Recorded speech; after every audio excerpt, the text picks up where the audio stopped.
Title: The Locket of Shadows. In the small, forgotten town of Eldridge, whispers of old legends echoed through the foggy streets.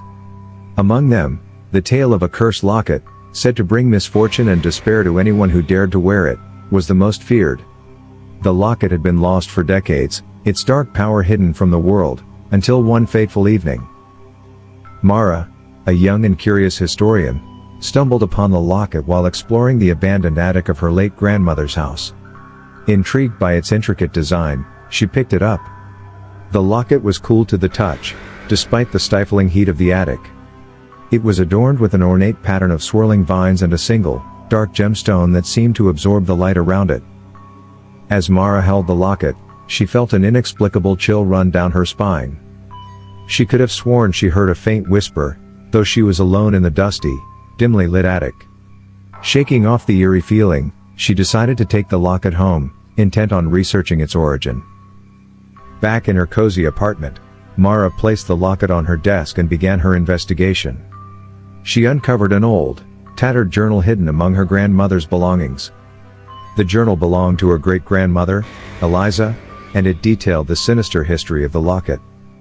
According to the journal, the locket was crafted in the 18th century by a malevolent sorcerer, who imbued it with a powerful curse.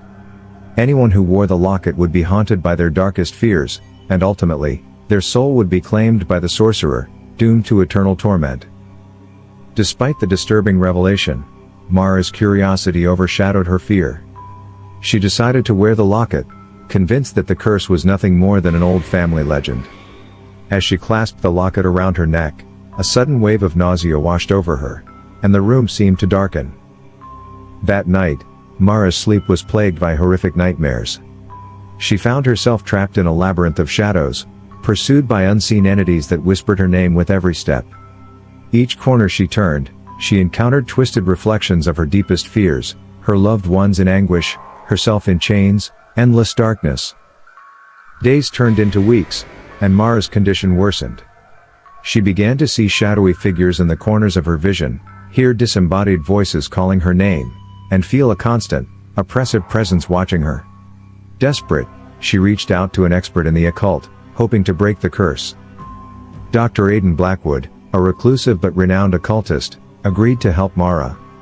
He explained that to break the curse, they needed to perform a ritual at the place where the locket was first enchanted, the sorcerer's abandoned manor, deep within the Eldridge woods.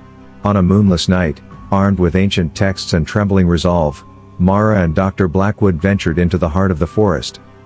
The manor loomed ahead, its dilapidated structure barely visible through the thick fog.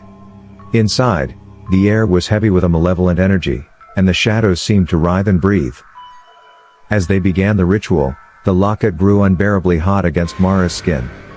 The shadows in the room coalesced into a dark, humanoid figure, the sorcerer's spirit, furious and vengeful. Dr. Blackwood chanted incantations, his voice steady despite the growing darkness.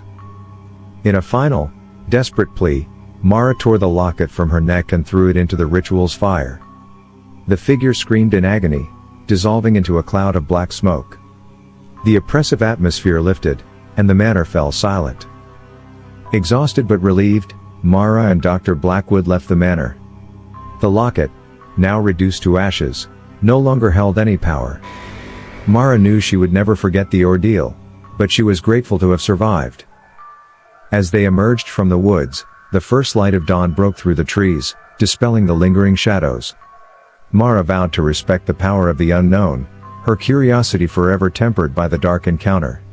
For more stories, please subscribe and don't forget to hit the notification bell. Thanks.